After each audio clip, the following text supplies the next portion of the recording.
The Wiggly Podcast, bringing your garden to life.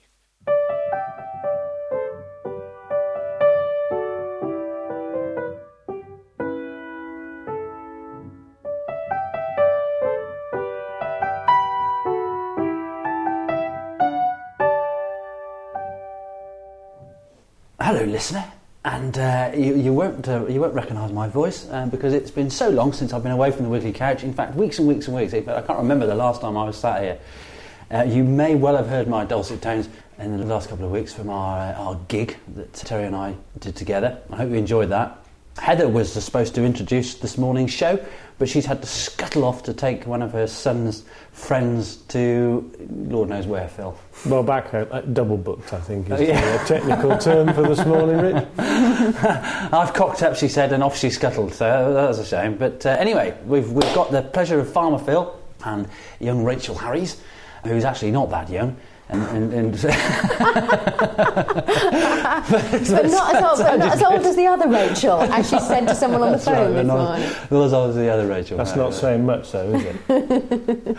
So how are you both, anyway? Plenty on, yeah, good. And Rachel? I'm very well, very well. Now, what's this delightful thing you brought into the Wiggly Lounge today, Rachel? I bought an apple peeler and corer, which is a fantastic device that I've seen people use but haven't yet used myself. So we've been fiddling around with screws and locks to find out that whether or not when we turn this handle, this beautiful apple that I picked at the weekend will be successfully cored and peeled. Okay, so is this a bit like sales radio now? We sort of delving into sort of what are those channels called on the TV? Shopping channel.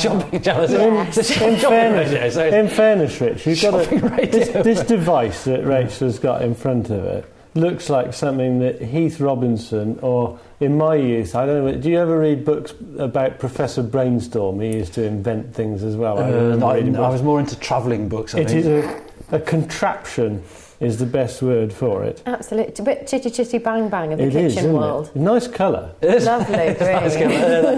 That sort of hammerite green, it's traditional kitchen green is quite nice. I also think that it's got a suction pad on the bottom, a device for fixing it to the table. So obviously it's intent on some fairly robust action, I would say. What's inspired you to bring that along today, Rachel?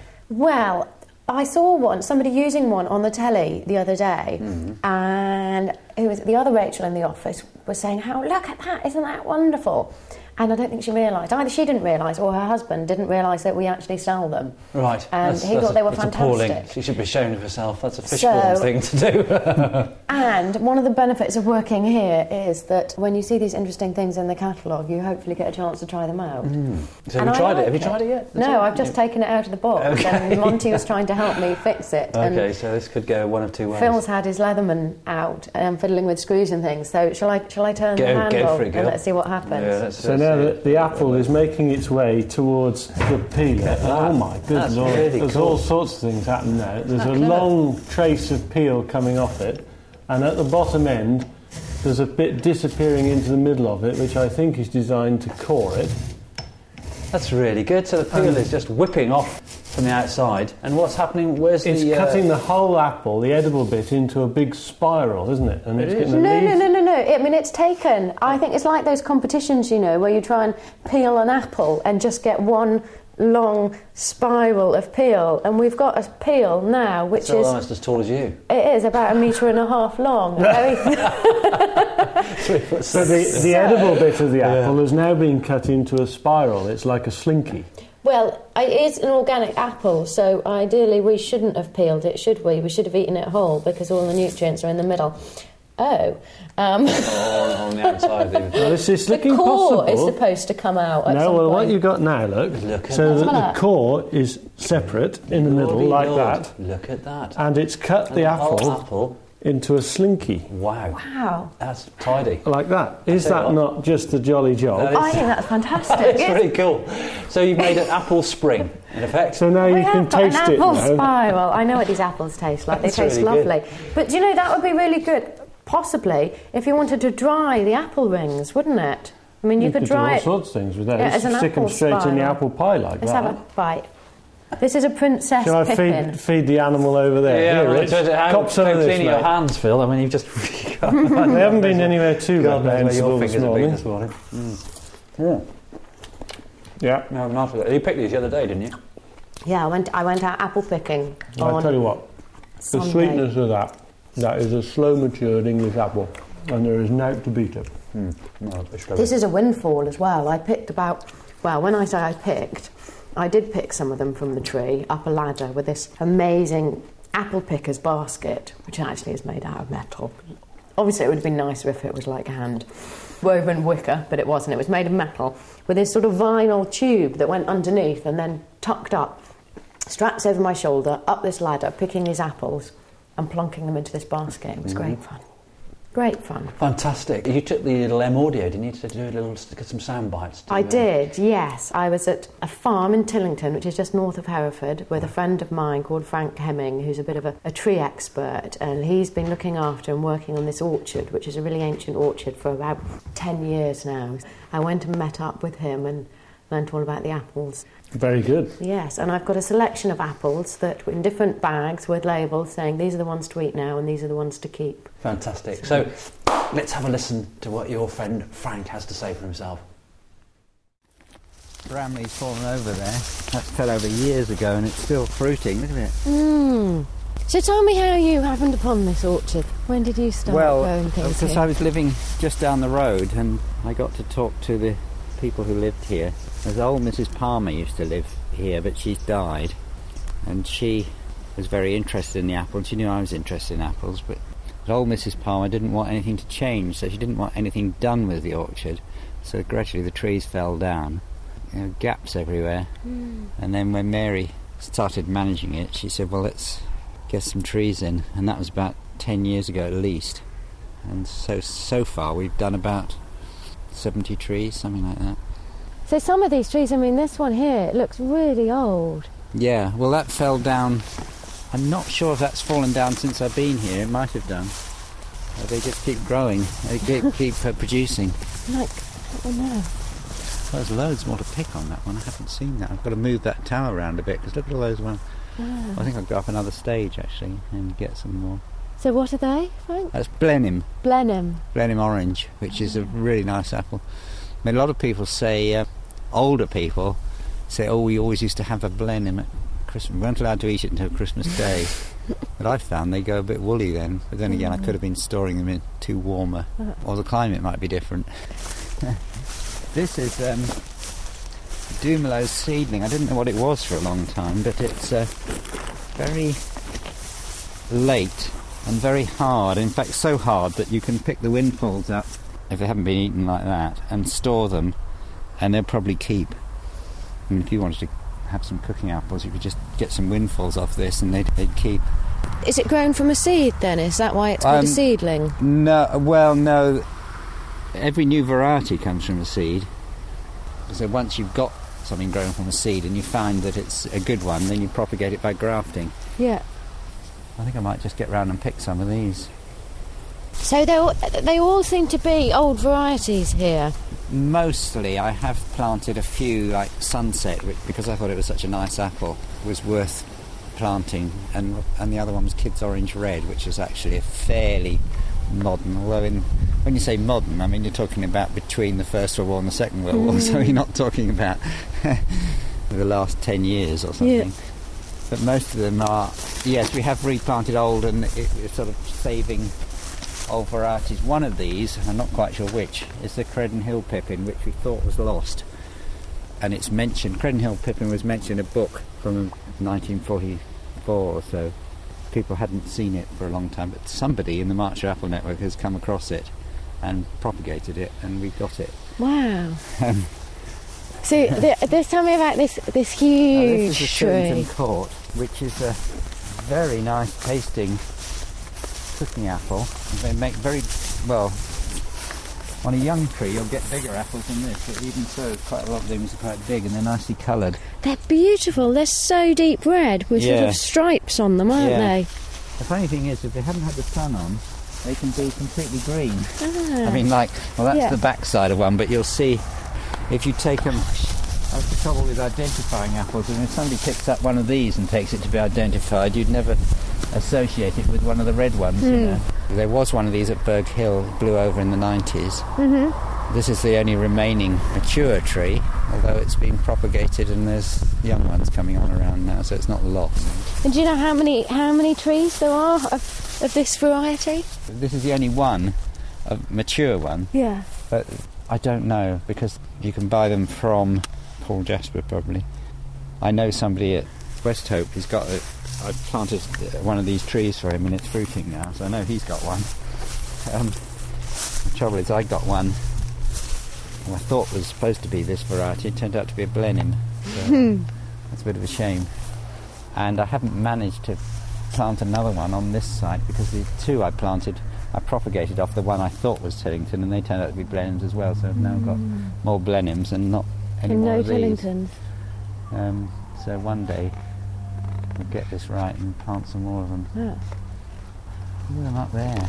Amazing clusters of bright red apples, aren't they? Yeah. It's going to be, what's going to happen to them? Well, the birds will have them. Yeah. Well, they make a very nice crumble. I must. That crumble we had the other night was half these and half another apple, which is Queen, which is an old tree over there, but that's finished now. So has this tree fallen down completely? Because the trunk's just lying flat on the ground here? Yeah. Well, not ages ago. That's happened in the last 5 years ago, I think. And then it just carries on growing? Yeah. This one is Cox's Pomona, which is Mr. Cox's other apple. Mr. Cox, who bred Cox's Orange Pippin, also bred this, which is totally different to Cox's Orange Pippin. But I don't know if that's one. Yes, that's one. It's going over a bit now. Beautiful. I'm just going to end up with all these handfuls of red apples and not know which is which. Yeah. I didn't know what this was for a long time. Look at them on the ground. Absolutely. This is Brown's apple, which is just prolific, and it's sort of actually not bad if you eat it, but it's basically supposed to be a cider apple. It's quite big for a cider apple. Any luck, I'll make some cider out of them. You were saying there's a lot more orchards with cider apples rather than... In Herefordshire? Oh, yeah, there'll be more cider apples, and certainly all the new orchards are being planted as cider. Shall we pick some more? Can I put the basket on again, or are we done? Do you want to... we could go in the other orchard. They're these King of the Pippins thing. Well, there's some over there, actually. You can taste one and see what you think. Because as an apple, to eat now or in the next month, the windfalls will be fine because they're pretty hard. They'll keep for a few weeks. And you could just scoop up a pile of windfalls and that'll keep you going until your other ones sort of mature. Okay. But if we just go under this tree over here, the further tree beyond the Blenheim. And so what are these? They call them Princess Pippin. There's some debate about it. It's King of the Pippins officially, but then again, Princess Pippin might be subtly different from King of the Pippins, so I'm not quite sure about that. What do you make of the taste? Oh, that's lovely. Oh, quite subtle, isn't it? Yeah, what word would you use? It's like wine tasting this, isn't it? I think nutty actually is quite a good word, and it's used in the book as a description. Bitterness. I was going to say slightly lemony. There's a bit of a sort of tannin-y, sort of cidery taste in the background. They have been used to make, apparently makes a very good cider, but it's far too good for cider. They're amazingly crunchy, considering I've just picked this off the ground and bitten into it. And these are good for eating now. By the next month or so. Well, actually, they'll keep through November. They will keep further, but the trouble is, when you eat them in December, they've lost that interesting taste. So they're rather disappointing then. So for the next month, they're fine. Now, some of the ones I've picked have gone sort of slimy on the skin. Not slimy, but there's a... Greasy. Yeah, greasy, that's the word. It's just the nature of the apple, really. And some are greasy to start with. Bramley's a bit greasy. That doesn't stop it. In fact, it might help it keeping, actually, that greasiness. Anyway, do you want to pick some of those I'm going to windfalls? Finish eating this apple and pick some off the ground. Well, Rich has said that I'm to say nice one, Frank, for that. But anyway, it was a nice one, Frank, so thank you for that. That's great. I think it's worth saying that local apples are one of the healthiest things that you can eat because imported apples because they've come some time and distance since they were picked, they have to have quite a lot of chemicals put on them to stop them going over ripe. Right. And some of those chemicals are not very nice. So that I know you, Rich, are very fond of scrumping apples and so on, and I couldn't possibly condone that approach to local apples. Yeah. But you might notice, actually, Phil, I had a group over from the blind college yesterday, and you might notice that having taken the group through the garden, there's not a single apple left on any of the trees in the garden. Oh, no! There's a guy ate them all. So, oh, here you go, try these little beauties. So they were able to scoff beautiful Herefordshire apples straight off the tree. And, of course, they're as sweet as anything when they come off the tree.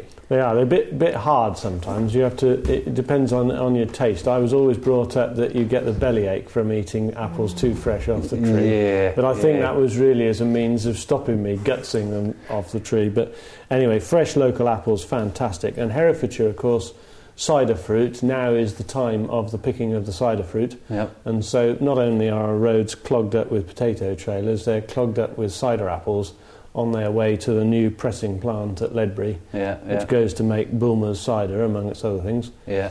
And so, as Rachel's just pointed out, Herefordshire is in a haze of apple juice and general aroma of cider making. So it is, and I think over recent years, because Herefordshire suffered badly from the grubbing up of old ancient apple orchards, which are probably one of a fairly unique ecosystem all to themselves. You know, you've got all sorts of wonderful beetles, rose chafer beetles and the like. And because of this recent sort of resurgence in cider drinking off the back of those Magners adverts, you know, on the telly, we've had lots of little orchards being reintroduced. Of course, the irony here is that the Magners tastes absolutely disgusting, and it's made in Herefordshire, which a lot of people don't realise. It's not made in. Well, they certainly trade the apple concentrate moves around all over the place. Yeah, I know but the interesting thing about that is that Magners, I mean, that's obviously helped massively in terms of selling cider and getting people back to cider drinking, which of course is a wonderful thing to do. But I mean, there are some beautiful ciders that Herefordshire produces. Absolutely, and I was just going to say that local ciders. I mean, obviously there are some people in the village here. We have the wherewithal to make a drop of cider, and have been known in the past. It is fairly harsh stuff. I think probably the technique needs a bit of refining, but there are a number of local cider makers. Certainly here in Herefordshire, Somerset, there are a plethora of them. And some of the ciders they produce are absolutely fantastic. Yeah. We've got the Watkins just down the road, Weston's slightly bigger, and they make some good. Can I make a Perry plug as well here? Because all this talk of apples... Absolutely grossly underestimated. Perry is fantastic. It is. It's very because clean. You're probably old enough to remember Babysham, Rach, so that's probably the problem there, isn't it? Yes. And I don't know whether the listener actually knows that Babysham, the name Babysham comes from Perry juice and is so called because the bottles were shaped like a champagne bottle, and the name comes from Baby Champagne because 100 years ago, when Perry had its sort of height, its fame, it was regarded as an alternative to champagne. You're a mine of information. I love there's a nice flyby in your eyes. As I understood it, Rich, Babysham was the drink of choice of the young ladies of the 70s. And it used to have a fairly disastrous effect on them. Well, you know what they say now? They say that Perry goes, round like thunder and out like lightning. Right. Which relates to the fact that it has a very strong laxative effect because it contains enormous amounts of sorbitol, a natural sugar, which is also a laxative. There you are. It's more interesting. And I didn't get that. I didn't get that from Wikipedia. I got that from a Perry maker. Oh, well done. Perhaps you ought to drink it in a little more moderation. I've not found the problem myself. Wonderful. Speaking of things that have a propensity to make you Trump, I brought in some Salsify today. The first year I've grown it, in fact, and I was given some seed at the beginning of the year. My mum gave me some seed, said, here, I'll try some of this. Probably just purely because she didn't want it, but I had it anyway. The seed I tell you what, it looks a bit like slightly distorted, elongated ryegrass seed. Oh, yeah. So, what is it? In the ground. I mean, it is a root. So it is a root. I've got it. Oddly, the foliage on the top looks like onions. The daffodil, the foliage, I thought. possibly. Big long foliage, lots of a big green mass of elongated leaves. And the root is a hairy sucker, a multitude. In fact, if that was a parsnip or a carrot, you'd be very disappointed because you'd think, well, it'd just... You wouldn't want the job of peeling that, would you? Well, shearing it would probably be more appropriate. Well, over the last couple of nights, because we only pulled them for the first time on Sunday to have them for Sunday dinner, and they go black straight away. When you peel them, they're black almost immediately. Now, I know we've mentioned in the catalogue that you can boil them, but I've not boiled them yet. And over the last couple of nights, what we've done is I've just snapped off all the rootlets and peeled them and then put them in batter and deep fried them. And I'm not kidding you, it's a taste sensation. And the reason we've had them the last couple of nights is because the first night they were so nice that Sarah decided to do the same thing again. So there we were last night in front of the telly with our little pots of sauces and our little deep fried salsify, dipping them into this hot chilli sauce and stuff. And it was absolutely gorgeous. And people say, I mean, I'd heard that they taste a little bit like oysters, but I've had nothing like that from eating them. I can't detect any hint of oyster flavour whatsoever, but it is similar to asparagus. I mean, if I was going to compare it to anything, I'd say it was a little bit like asparagus. So beautiful. But they are hairy suckers, aren't they? And they do, I mean, you've got a whole multitude of roots there, and they grow really well, so well worth doing. And we're selling those this year, you know. They're going into the new Wiggly catalogue, Salsify, amongst a whole selection of other seed. And there was a gentleman who is a friend of Pippa, who supplies our seed at the moment, called John Morrell, who's written a great book called Something Different to Eat. And in that book, he talks about different types of vegetables, tasty little vegetables that you wouldn't necessarily see on the shelves in Tesco. Things that have things that have disappeared off most people's menus. And we've got a new selection of seed to accompany that book. Yeah, interesting little Christmas present, I think. Presumably that's really easy to grow, I would imagine. Cake. Yeah, well, this year I've not. All I've done is I planted the seed in exactly the same way as I would carrot seed. Just sprinkle them into little shallow trenches, shallow rows. But because we've had a very wet summer, again, it's been fantastic for roots. I mean, the sweet corn, a complete disaster, but the roots are amazing. And yeah, I've not had to do anything at all. In fact, I think I watered the garden once this year. I've watered the runner beans once, but these guys have done really well, left to their own devices. So for those adventurous minds out there, this is an ideal little vegetable to try, amongst other things. Along with the scores and error.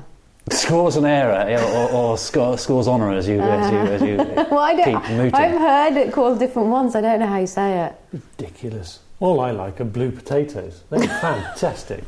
Just a job, and you can't buy those in Tesco's, you know. Do you know somebody who bought them in Waitrose? Do they? Not very often, though. No. I'm sure, and I'm sure they weren't as good as the ones that you grew. I also think it's really relevant that to get youngsters involved in gardening, what better thing than to say, go and dig that up and come up with a blue potato or a bright red potato or something, or to use the apple core. I think that. How often do you have kids who won't eat this or won't eat that? If you can get them involved in producing it, that's half the thing. And I mean, if you set a kid to peel that thing you've got in front of you there, Rich, he'd still be there about 3 days later. Yeah. I think that apple corer would struggle with that thing, that's for sure, but I'm not sure what it is. It's like the octopus of the vegetable world. Yeah, but it's funny, you're talking about potatoes, because Lucy Carroll, I've had an email from Lucy this morning to say that she's in the air and she wants to come up to talk potatoes tomorrow, so see what she's got in mind. She might have new varieties for us for next year. We shall see. And it's important to keep these heritage varieties going. It is. Because as we've had the discussion about pigs, these varieties have genetic strains within them that, who knows, credit crunch allowing, we might actually want some of their features at some point later on. And if we lose them, they might not be the highest yielding, but my God, they taste good. Yeah. Well, credit crunch and climate change altogether, isn't it? I mean, perhaps the things that we're growing now, we won't be able to grow in however many years' time. So these varieties that we've grown in the past may become so much more valuable, and we don't want to lose them. Yeah. Well, and potatoes are a classic example of Maris piper being the most popular potato, but it's the most environmentally degrading specimen that there is. Whereas some of those old heritage varieties, they might look a bit more gnarly, but the fact remains that you will get roots even in dry seasons. Whereas with the old Maris piper that the supermarkets enjoy selling to people in abundance, it might well be unachievable to grow them. The Irish potato famine was due to the fact that they narrowed down the amount of potatoes that they were growing, and one of them got struck by blight or whatever it was, and they all got wiped out. That's what happens when you just specialise too much. Excellent. That was boring. So there you are. So on that note, I think we'll call it a day. So it's bye-bye from me. And goodbye from me. And it's bye from me. Excellent.